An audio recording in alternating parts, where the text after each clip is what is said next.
Hello, everyone. And there have been a lot of questions coming up for relationships these days.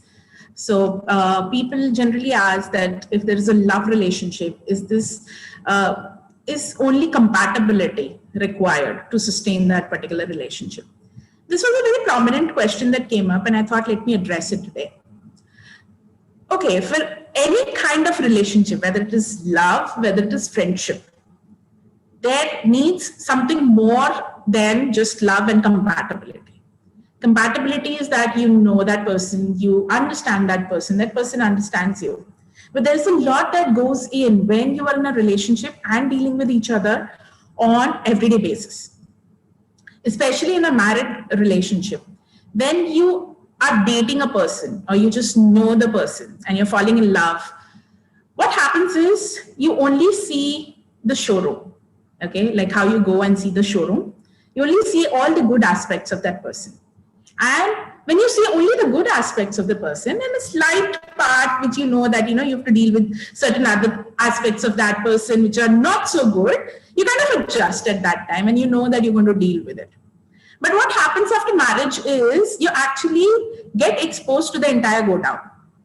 And the go downs are generally not pleasant. There are a lot of it that comes up, right? So there are rats running in the go down, there are spider webs and all of that. And even with the personality of a person, there are a lot of things that you would start observing and seeing.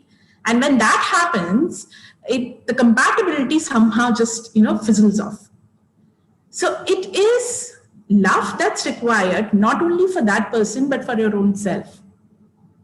And in this particular relationship, when you have a lot of love for your own self, it is easier for you to accept what the other person is like and also show them how to love their own selves.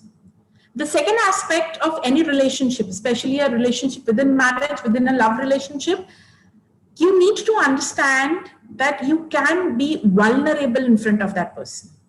You can show your weaknesses in front of that person, and that person can accept you as you are and also help you deal with it. And it goes both ways. It's not just one way. Because if it is only one way, what happens is one person who's been constantly providing gets exhausted one day. And then again, the relationship starts getting cluttered with a lot of ill feelings for each other.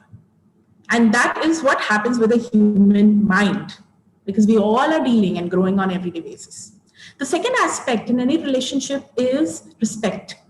You need to have respect. The third aspect is empathizing with the other person. You can not always hold your own state or your own perspective and be firm on it.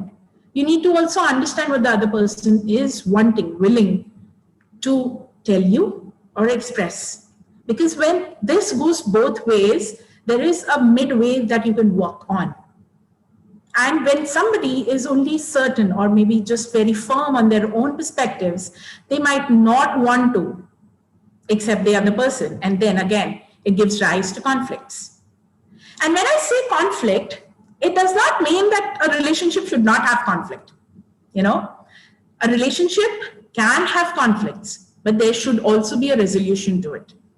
There should be coming down to some point wherein both of you agree to flow in that process. So a relationship is always a very complex structure. And so as it is complex, with love, there also has to be gratitude. Gratitude for you being in the relationship, for the other person being the way he or she is. And when I say gratitude, it also means that in totality, when we look into all these aspects, vulnerability, empathy, love, affection, trust, again, a very important aspect in a relationship, that you can trust the other person. You trust your own self. It always starts from here, and then you can be able to trust the other person. Respect, gratitude.